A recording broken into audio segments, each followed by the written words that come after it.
చెట్టుపల్లి సంఘంలో మనకి ఈరోజు చెట్టుపల్లి ప్రెసిడెంట్గా ఈరోజు మనం ఏకగ్రహంగా ఎన్నుకోవడం జరిగింది. కావున చెట్టుపల్లి సంఘీయులకి అలాగే పెద్దలకి అలాగే అందరికి కూడా నా కృతజ్ఞతలు తెలుపుకుంటున్నాను.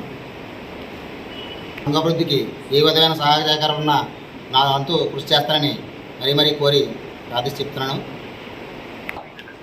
గుమ్మేటి వెంకటరెడ్డి గారి ఆశయ సాధనకి నా వంతు కృషి చేస్తానని, ఈ పట్టణం చెట్టుపల్లి సంఘీయులు అందరూ కూడా ఎల్లప్పుడూ అందుబాటులో ఉంటానని నా కృషి చేసి ప్రతి ఒక్కరు కూడా ఎల్లప్పుడూ అందుబాటులో ఉండి వాళ్ళ సమస్యలు కూడా పరిష్కరిస్తానని, అలాగే ఈ సంఘాన్ని కొంచెం ఎదరికి తీసుకెళ్లి ప్రోత్సాహం నాకు సంఘీయులు కూడా అలాగే మెంబర్లు అందరితో కలిసి ఈ యొక్క కార్యక్రమం ముందుకు తీసుకెళ్తానని మీ అందరికీ కృతజ్ఞతలు తెలుపుకుంటున్నాను.